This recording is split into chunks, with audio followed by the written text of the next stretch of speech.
Ankleshwar જીઆઈડીસીમાં triangular island ખાતે શ્રી છત્રપતિ શિવાજી મહારાજની અશ્વારૂઢ પ્રતિમાનું ખાતમુહૂર્ત વિધિ યોજાઈ હતી।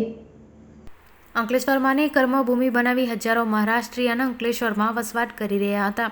તેમના દ્વારા અંકલેશ્વર જીઆઈડીસી ખાતે જલધારા ચોકડી જોગર્સ પાર્ક ખાતે આવેલા ટ્રાયેન્ગ્યુલર આઇલેન્ડ ખાતે શ્રી છત્રપતિ શિવાજી મહારાજની અશ્વારૂઢ પ્રતિમાનું સ્થાપન કરવામાં આવશે, જે પ્રતિમા મહારાષ્ટ્રીયન સેવા મંડળ દ્વારા કરવામાં આવી રહી છે, જેમાં ભૂમિપૂજન અંકલેશ્વર હાંસોટના ધારાસભ્ય ઈશ્વરસિંહ પટેલના હસ્તે શુક્રવાર સવારે 12 વાગે કરવામાં આવ્યું હતું।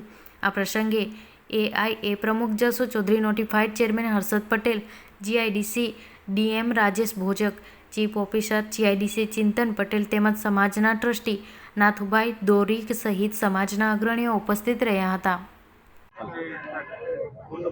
महाराष्ट्रियन समाज द्वारा आज रोज जोगर्स पार्क खाते छत्रपति शिवाजी महाराज प्रतिमा खातमुहूर्त करवामां आव्युं त्यारे जे प्रकारे छत्रपति शिवाजीए हिंदू धर्म और हिंदू संस्कृति माटे बचावનું જે કામ કર્યું હતું અને એને લઈને છત્રપતિ નામ ધારણ કર્યું ત્યારે છત્રપતિ શિવાજીને નમન કરું છું અને મહારાષ્ટ્ર સમાજને પણ હું ખૂબ અભિનંદન આપું છું।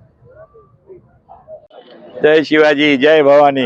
घણા બધા રાજા થઈ ગયા છે, પણ એક જ રાજા એવો થયો છે કે એની હિન્દુ સંસ્કૃતિ માટે કામ કર્યું છે, હિન્દુ સંસ્કૃતિને જપન કર્યા છે, એને વધારે કર્યા છે તો છત્રપતિ શિવાજી મહારાજે। અને છત્રપતિ શિવાજી મહારાજ આખા ભારત દેશનું એક મોટું ગૌરવવંત વ્યક્તિ છે, એટલે એનું પૂતળો અહીંયા બનાવીને લોકોને દર્શન થાય ને એના જેવા ગુણ લોકોમાં પ્રવેશે એવો આશયથી મહારાષ્ટ્રીયન સેવા મંડળ દ્વારા આ પ્રતિમાનું અહીંયા સ્થાપન કરવામાં આવે છે અને એને આજે ભૂમિ પૂજન કરવામાં આવ્યું છે।